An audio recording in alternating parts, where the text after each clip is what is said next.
Okay, thank you, Sean, for the introduction. So, again, who? Uh, for the ones who already know me, my name is Eduardo. I jumped in Singularity some point around 2016, maybe around July, August. So I am here since 2.1, 2.2 maybe. Right now, I'm working for Sylabs, and I'm here since day one. That's my Twitter handle. So I tweet a lot about containers and not just Singularity, but how can you use containers and how can I help you using containers on your infrastructure, on your workflow, or getting you out of whatever issue you're having and using containers for that.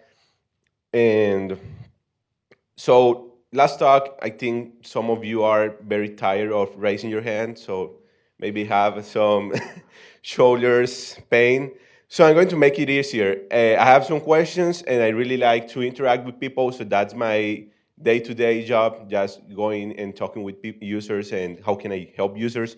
So I invite you all to go into this webpage or just take a quick picture to the QR code, and I'm going to throw some questions because I really want to understand who is in front of me and who is here in the first Singularity user groups. It's quick three questions, but I don't like really hurting people's shoulders, so this is more interactive, and for guys with back issues, it's easier.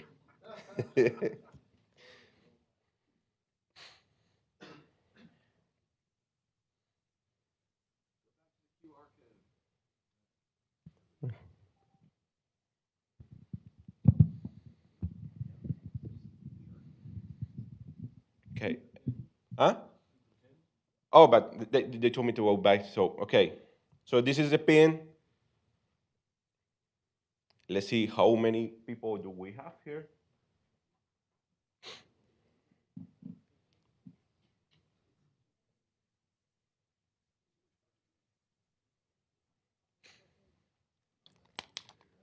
Anyone having a hard time jumping in? Ah, but it's Dave.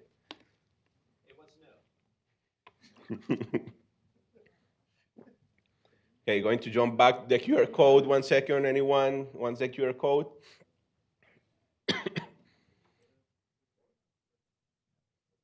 Okay, 25, 26.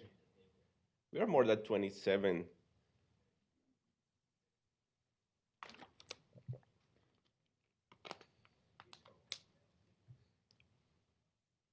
Are you in, Dave? So, okay, 35, 35. Okay, let's start.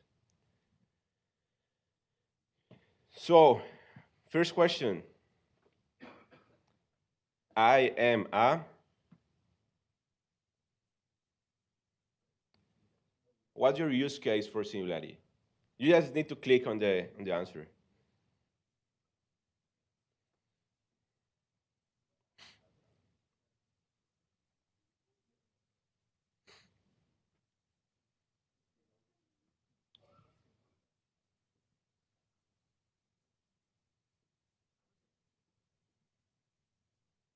Yeah, raising hands is.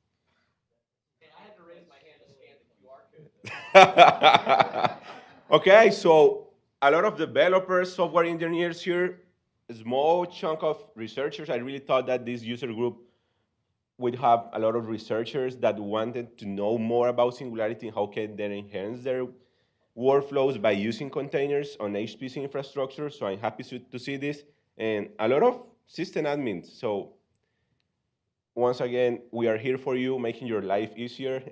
Singularity is giving back the power to system admins, so I'm always happy to interact with system admins.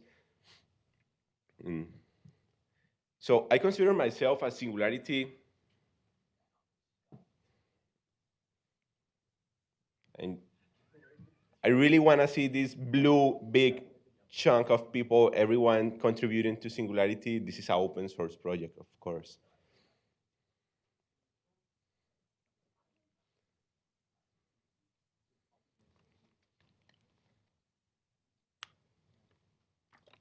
Yeah, like I'm now a maintainer. I'm not doing contributions anymore.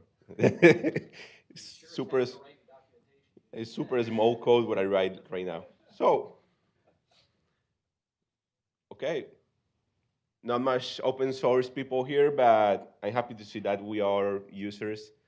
So it's just interesting that we are going to have talks about how to use Singularity. I'm really hopeful that we can have maybe talks around how can we contribute to Singularity and how can we solve pain points that we are having inside Singularity, because this is what I'm really looking for a users group. So what are the pain points that users have while using Singularity? Not the cool stuff about Singularity, but also the pain points that we have. So that's also one thing that I'm looking for. And if you have a pain point that you want to share with me, please ask me in a break. I'm always looking for pain points in Singularity, not just about how cool this is.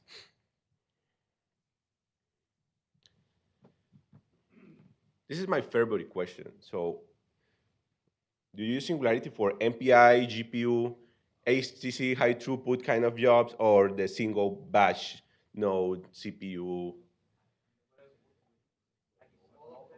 Huh? Well, I guess system admins use it for everything. This was more thought for the users. So your research, your project, make use Singularity for mostly MPI, mostly GPU. MPI, wow, this is super fun. And GPU is getting more use cases, but I'm happy to see that our integration with MPI is always the first one. And this is something that makes users really happy when using Singularity, that you can do this hybrid kind of use case, and you can call with your MPI, you can call containers and not have to do a workaround with MPI inside the container. And lastly, but not less important, how do you use Singularity? Through a resource, old school, Slurm, HTConda, or PVS? Are you using Singularity with Kubernetes? Just old school bash script? Like, do you have a single node, NVIDIA, DGX, something like that, so you just do old school bash scripts? Or do you use something on the cloud, Nextflow, Univac Grid Engine, A3O products?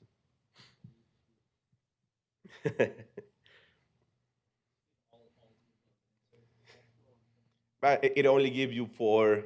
This application only gives you four. So yeah, this is what something that I was expecting. The old school people using Slurm, HTConda, and I'm glad to see that we have people using kind tools like Nextflow and Univac Grid Engine. So that's it. Thank you for your questions, and hopefully I didn't broke anyone's shoulders. So.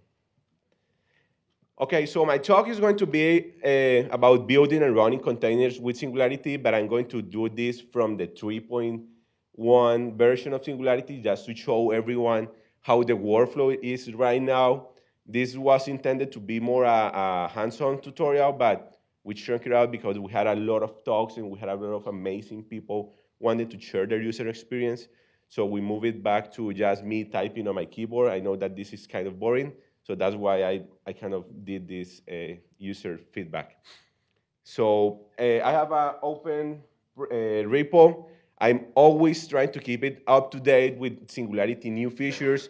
So if you want to give a talk in your company, university, research institute, whatever, feel free to use it. And I'm always looking for feedback. If you see a typo, if you see that I'm skipping a feature, if you see that I can add maybe an interesting use case, please let me know via an issue on that GitHub repo. So this is the GitHub repo. And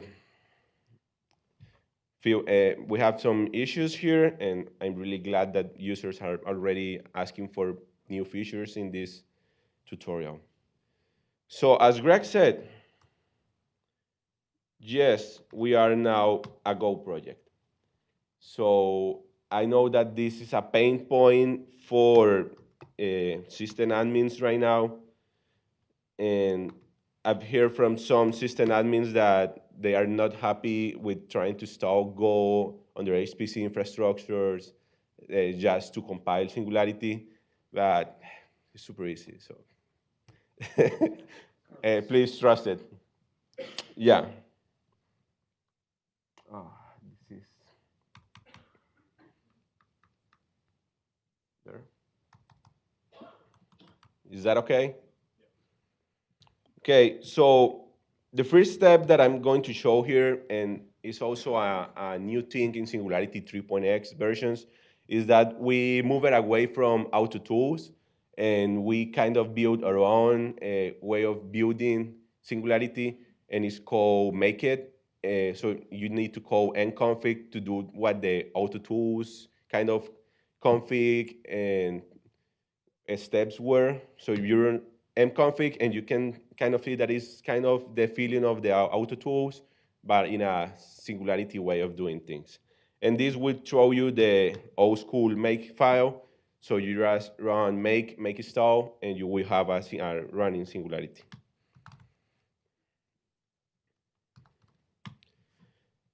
So one thing that I guess system admin are looking at my prompt is the path. So yes, as a Go project, we are kind of dependent of the Go path.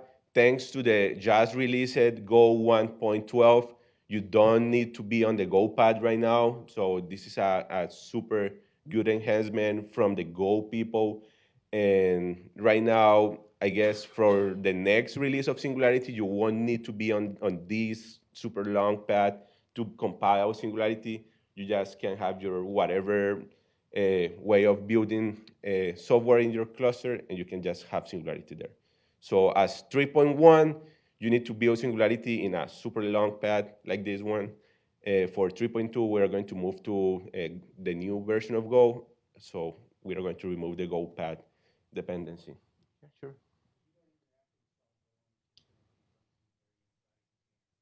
Oh yeah, that's something open source that I really like. We had a user on that he posted on Twitter how to use Singularity 2 point whatever, and he compiled Singularity inside Singularity and just take it out the binaries of that container. So that was a super cool tutorial from a user. So you can do that.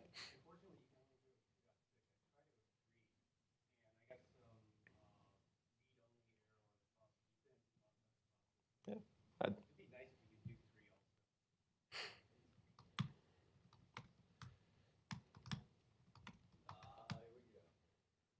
Huh? Okay, so the first thing that I want to show everyone that is not familiar with it, huh? Oh no! I already had it, and I don't trust that much the demo gods, so sometimes it fails. The Singularity run Docker. So this is one thing that we are really proud about is Singularity is every day about integration, not isolation. So we are always trying to integrate with the tools out there, and how can we help researchers just to move forward? Not just, hey, you need to use Singularity and you have to log in Singularity, but you can import from whatever other tool you're using. Singularity will help you. So I already have a working cache. So this is the, thanks for Dave, the local example that I guess all Singularity users had seen and at some point. And a cool feature on Singularity 3.1 is that you can actually see the cache that you have. So you see that this didn't have to do like pulling from the internet because I ran this yesterday. So I can do Singularity. Uh, Here is cache. And it is going to show me that I have this safe image cache in my system. Looks really nice. And the weight, where is it, and image type OCI. Why OCI? Because it is recognizing that I pull it from Docker. It was not built from a Singularity definition file or whatever.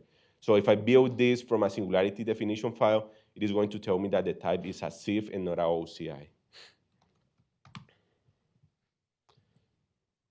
So I already show how to install. So as I show it super easy. And thanks for the team for building the Make It tool that make it more easier to build Singularity. I'm going to jump into the build and run. So I'm going to show how to build the local example from a sandbox to doing a definition file, and how this workflow is the same workflow that users were used to in the 2.x version. And you're going to see some tweaks that are enhanced for the 3.x version that I hope users are really going to like.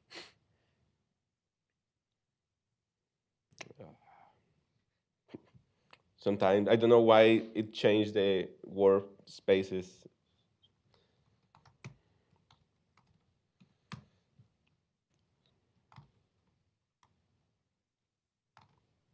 Ah,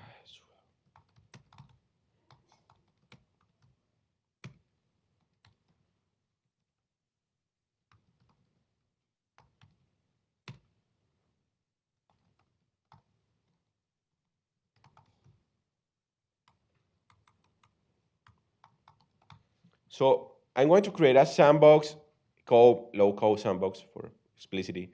And I'm going to put a Ubuntu root file system for that sandbox. So I'm going to be pulling from the container library. This is something that you cannot do on the 2.x version because the 2.x version doesn't support pulling from the library, just from the Singularity Hub, thanks to Vanessa, and from Docker. So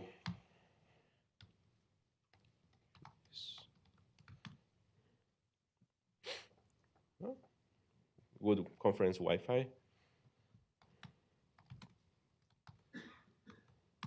So as you can see, I have a sandbox with a Ubuntu file system over there, and I can easily, so this is a SUS workstation. I used to be a Red Hat people, but since last year event, I moved into OpenSUSE.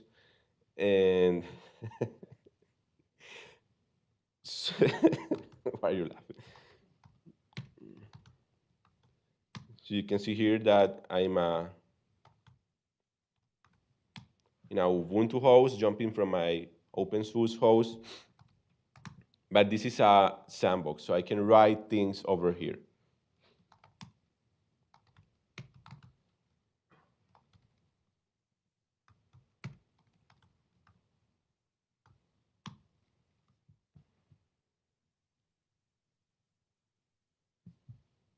Okay, so the first thing that we need to do in order to build that quick, funny example of local is, as always, get all the dependencies.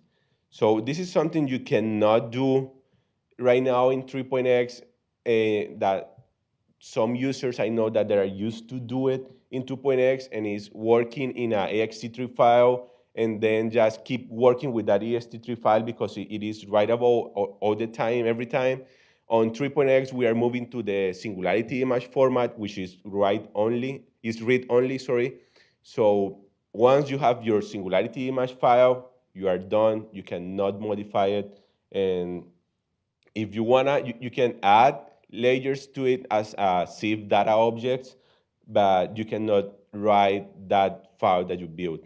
So if you wanna do changes and maybe like experiment with your image, we recommend the sandbox. And when you're happy with your sandbox, there's where we recommend moving to a definition file.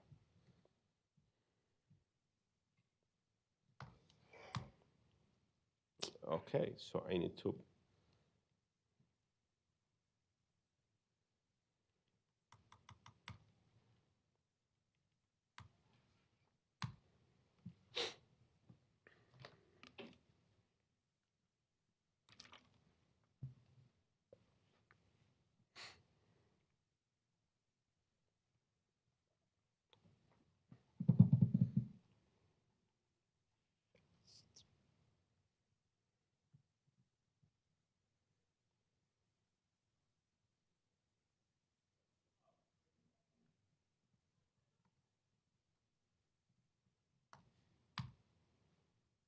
Okay, now I need to install it.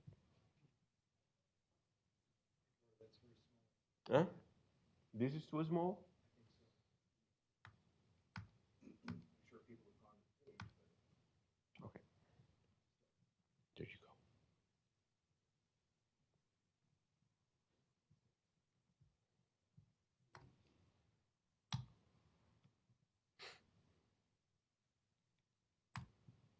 Why it is? Okay, so I'm forgetting my own tutorial.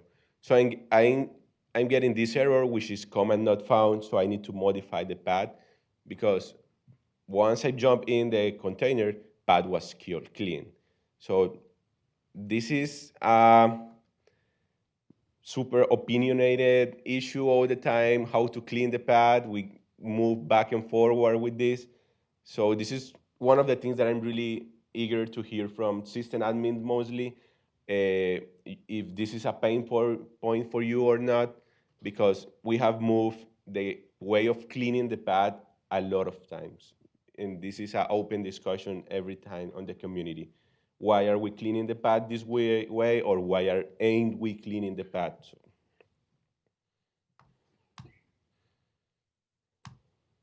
So now we have a working sandbox that can actually do the local example.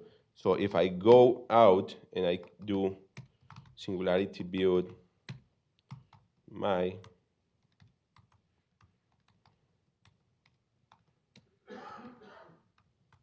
I can now point to my sandbox and build a SIF image from it.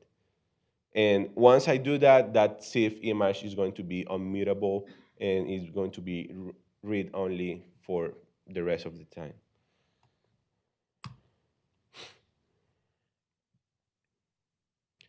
This step is kind of slow because we are using a SquashFS to then insert it into the Singularity image file, and then we have a zip file. There is an open source tool, and you can find it in the Sylabs webpage, in the Sylabs GitHub page. It's called SIF tool. For 3.2, we are going to move this into the Singularity proper repo, so you don't have to pull from two different repositories. And what I'm going to show here is that we have a SIF tool that it has some commands, mostly for system admin, I would say. So how can you play around with that SIF file, not just running it as Singularity, but how can you admin that file so you can ask SIF tool to tell you what's inside your SIF image. So it is going to tell you that it's a definition file and a SquashFS file system. And you can do a lot of cool stuff with this. And this is, with this add feature is how I say that you can add layers. These are not OCI layers, just object chunks that you can add to the zip file. And you can do it with this zip tool. If I do zip tool dump want,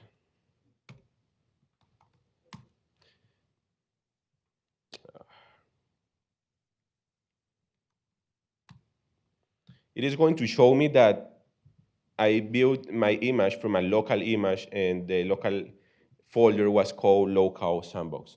So once we get to build our image from a definition file, that definition file is going to be stored inside the same container. So every time you move around your container, you're going to be able to see how this container was built, and you're going to be able to see that definition file from that container is coming from. So added the value of the key store that you can sign the container with cryptographic PGP and whatever. You can also always tell from where this container is coming from, and if it has a update or something like that, so you can be scared about that the guy that built that container actually did an update, so you don't know the actual dependencies on it. So this is something new on 3.x that I wanted to you guys to see. How can you always check the definition file of the image that you are running on? For doing that, as 3.1, you need to pull the SIF tool from the other repo in order to have the SIF tool command line tool. We are going to move that into the Singularity proper, so you can actually review your SIF file from the Singularity command line tool. So you don't have to work with different CLIs and whatever.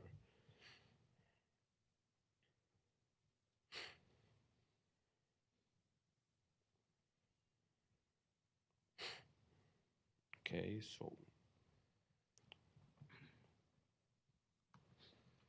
Now let's build the same sandbox sample just from a definition file. This is going to be really fast.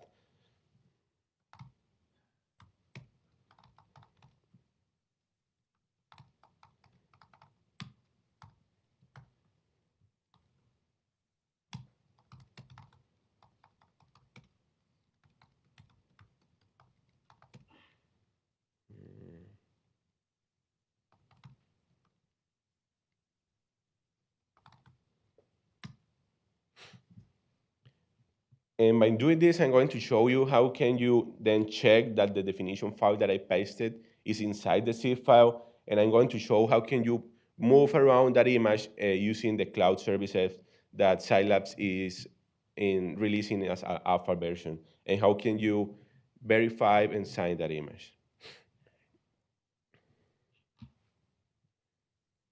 Okay. So, uh, don't remember if I have. Okay,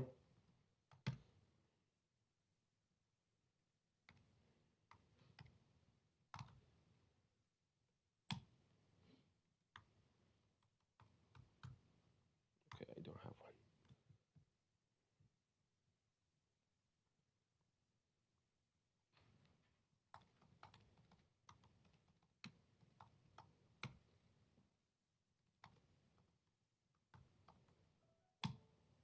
Mm.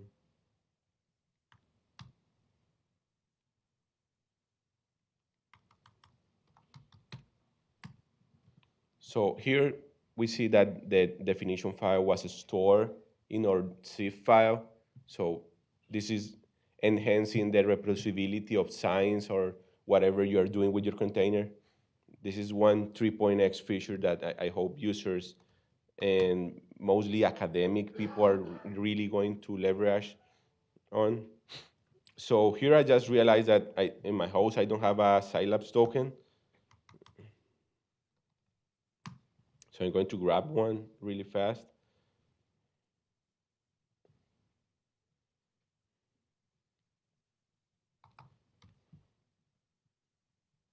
So this is getting recorded, so this API token is not going to work tomorrow for sure.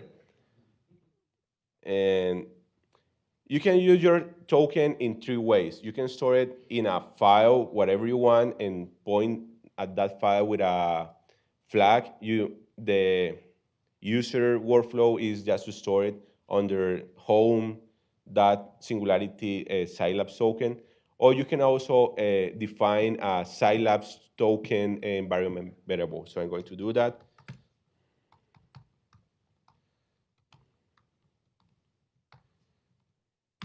So by doing this, just this show session is going to be able to work with this token.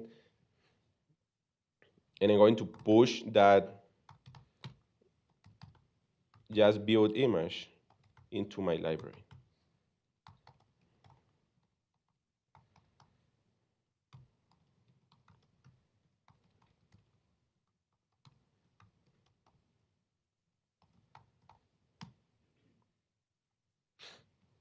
So as you can see, it didn't warn me about the token because it was defined as an environment variable. So we said three different ways because you maybe want to have 3 or 4 different tokens in your host, maybe one token for a private session and one token for an open session. So that's how that's why we define 3 ways of doing it. I really wanted to show the environment variable way of doing this, and now I'm going to show you that okay, take me out of here. Okay, that I just pushed this, and this is how an image look. As Greg was saying, we are now storing containers by the unique SHA, so you can go back to your container in maybe 1 year, 2 years, 3 years, and look at your container by a SHA. Because we saw, and this is an open discussion in the cloud native and all the forums, on how users regularly don't use well the tags. They mislead and they don't understand how to use tags for keeping their containers unique. So that's why we're letting users set a tag, but we are also storing containers by SHA because maybe the user is going to misuse his own tags, so he can go back via SHA. So you can put the containers by tag, or you can put the containers by SHA, like the example. We always give the example in every image here. I'm not going to use the remote builders you just saw. This is a lot of examples that I have run. You can just paste this is the token. So you just paste the definition file here, and we are going to spin up the container for you. Now, the interesting part that we are releasing as an alpha release right now is that I'm going to sign that container and verify it. Right now, this host is clean. I don't have keys. So I'm going to create a new key and sign my container for it. So we are using the PGP regular protocol to do this. This is no magic. This is not something secret that we are doing underneath.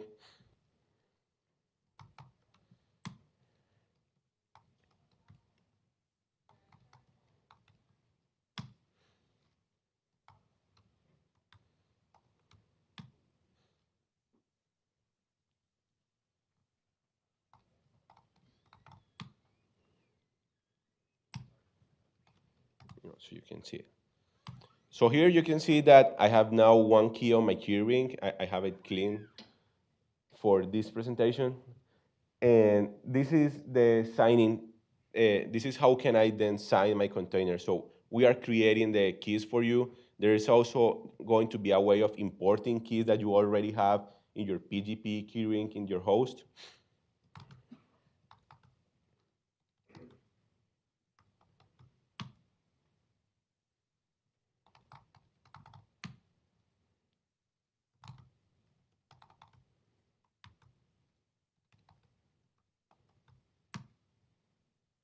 So now you saw how I sign it and verify my container, but also by using the SIF tool, you can see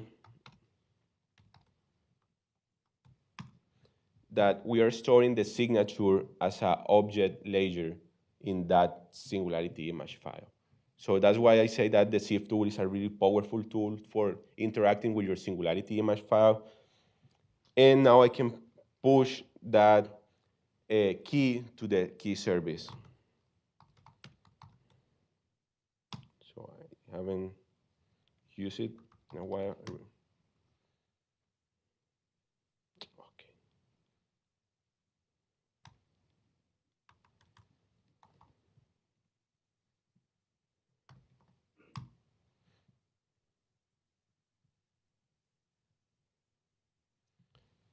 So I pushed my key to the key store, and by doing that, as I just show you guys, I didn't have keys in my host, and maybe I have to format my virtual machine, whatever. After that, I can pull the keys that I had before and start signing my containers without having to create a new keeper on my host. And also by doing that, I can share my keys with a partner, with the system admin, and start verifying my containers when they are run in the cluster. And by doing that, this is a new tool that we provide in 3.0, which is a way of doing whitelisting and blacklisting via the signatures on the container. So if my mind doesn't play me wrong,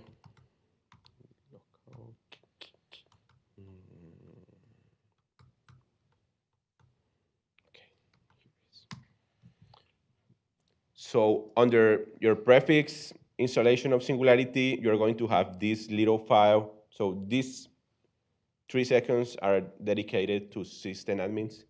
If you go to this file, you're going to see an example here.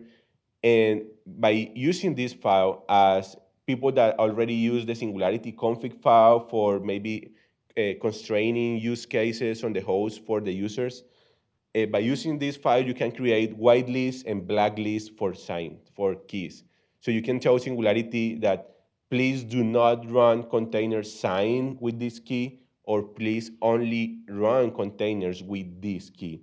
So by doing that, the system admin is going to block everyone with access to the host trying to use Singularity, and it is going to just trust keys. And this is how we are moving forward on the running untrusted container from untrusted users in a trusted way. And is that you can have multiple keys signing the same container. So maybe let's go a pure academic example. Every time a container is going to be run in the university cluster, it needs to have the user's key and the professor main researcher key. So if the container doesn't have the two keys, it is not going to be run on the host. So this is how the system admin can protect himself from running untrusted workloads coming from research projects that sometimes require weird privileges on the host. So if it has the user, the student's key, and the professor, main researcher key, the system admin is going to trust that, Singularity is going to trust that and run the workload. Any questions here? I know that this is the pre-break, pre-coffee break talk, but I'm just showing you guys how to build and run containers in the 3.x way of doing things.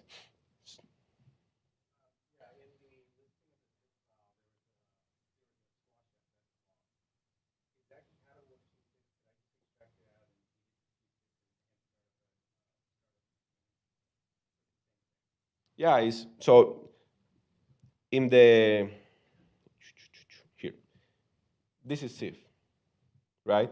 So we are storing that squashy face image there, but also we are adding space for metadata. We are adding space for signature.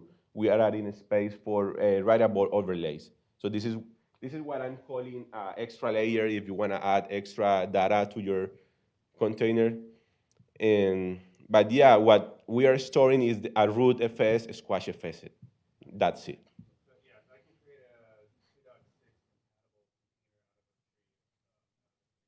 That would be a weird workflow, but in theory you can. Yeah. Yeah. You can. Well, in theory, I haven't done it ever, but I guess you can because that's a squash FS root file system.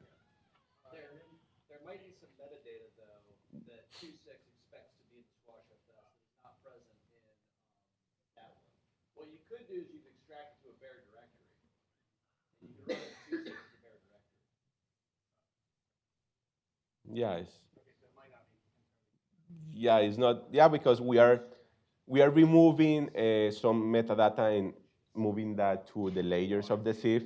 So you won't have maybe the dot singularity execs that you know that there are live inside the image on the 2.x. Here we are moving them out of the root file system. So it may be it's going to error or something like, or you're not going to find the environment variables, things like that. No, it's not a thought workflow, really. Another question regarding the regular build and run on 3.x.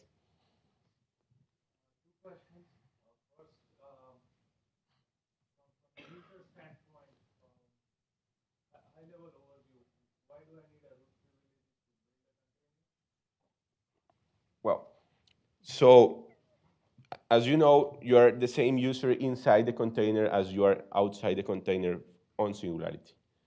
So when you do a regular ape jump update, you need sudo privileges, right? Because you're writing important things in your host. That's the same inside the container. So when you jump inside the container and you're going to jump update or apt update or zipper update, you need the same privilege to call zipper jump in order to do that. That's mainly the, you told the high level question, that's a high level answer.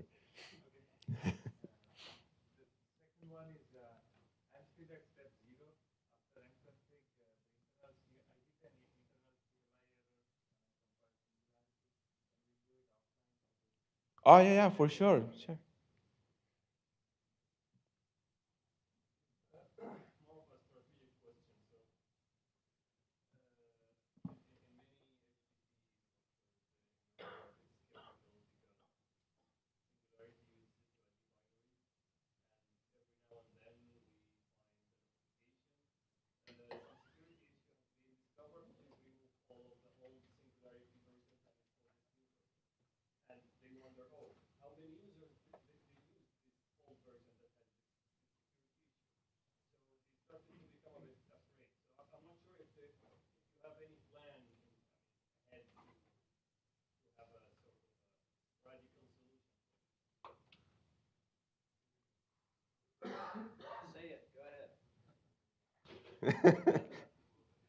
Please.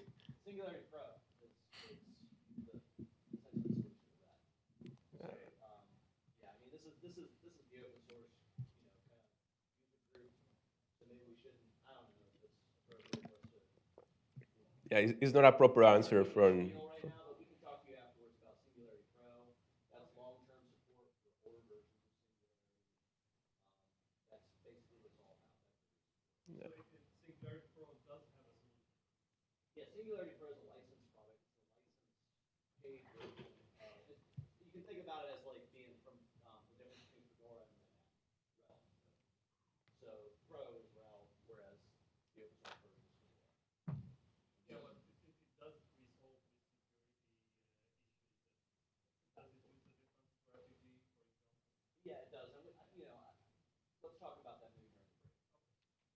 Yeah, so we are moving closer to the break, and these last 10 minutes I just open to questions. Here in the tutorial, again, you can find examples. So here you can find how to do an MPI example with 3.x and how to even run to the every example and how to run it through Slurm. So I don't have a Slurm here, so I'm leaving it as a homework for anyone wanted to try it. Oh, okay. You mentioned signing the containers like multiple signings to for security and all that. Right now, Singularity drops set UID root inside the container, so you can't like arch out. Is there a way, would there be any way to, or a possibility to, if I create a signed container so it's trusted to allow to allow this or add a capability so that Arch can work inside? Mm, yeah. Because otherwise you have to use secure shell, and then you have to do all these stupid key pair things. And when the admin goes and reimages the host and generates a new key, everything all blows up. So I'll jump in here. So I'm one of the developers. Can you please use the microphone? Yeah. Michael. So Michael Bauer, our main developer. Okay, can you guys hear me? Yeah, so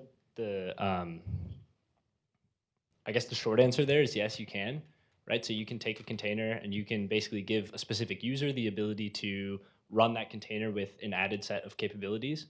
So like a specific subset of any of the Linux capability set.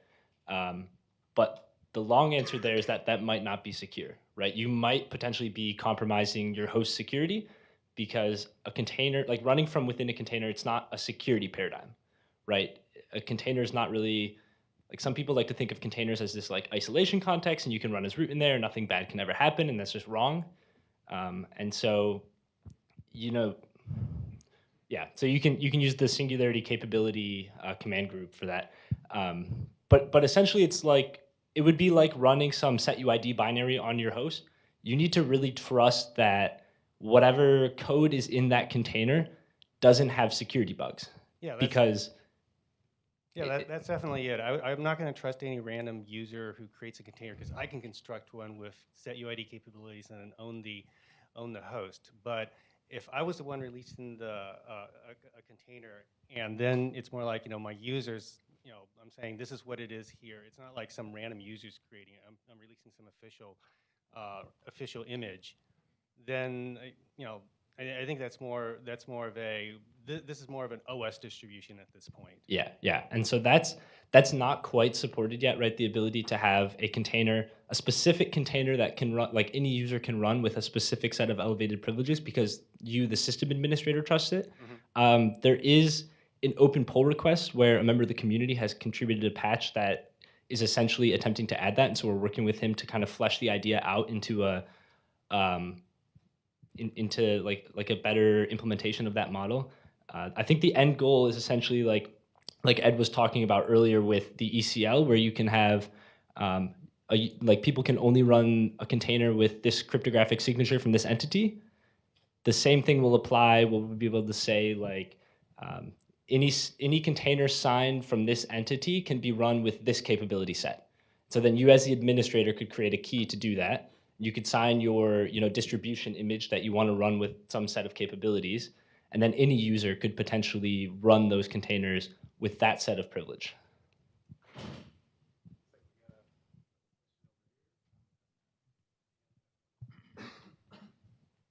So, and be careful in this situation. We're not just talking about, oh, I trust that the person who made this container isn't trying to do anything malicious on purpose. So you could say, oh, I trust that person. He's my system administrator.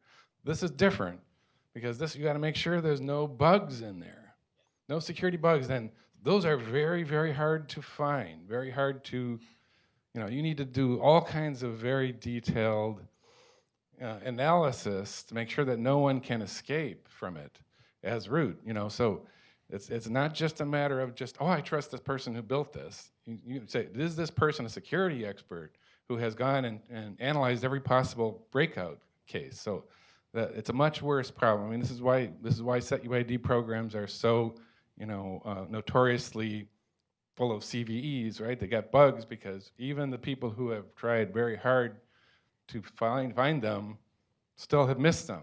So this is why he's saying it's not it's a security issue to just to allow this. So.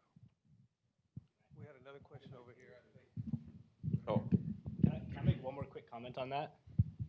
Is that okay? Yeah, go ahead. So we actually wrote a very detailed and very long blog post, like specifically touching on this on our website. After that, there was like a Docker CVE that was released regarding sort of running privileged containers. And so I would recommend everybody to go and read that. It's on our website. It was posted a couple weeks ago, maybe. Ian will tweet it out right now using hashtag SUG19. Yeah. So I would recommend going to read that because it goes like very in depth into sort of why we take that stance on like privileged containers aren't secure by default. So by default, Singularity containers run without any privileges, without any capabilities. Is that right? yeah. And in that case, you might want to allow one researcher to run two containers with different capabilities, right? Okay. Yeah, you can. As Greg said in his first talk, we are POSIX. So as a regular system admin, old school can just give extra privilege to a user. It's not even related to Singularity, right? Yes. It's just related to how the system admin would give privileges to that user, and Singularity will understand that. Got it.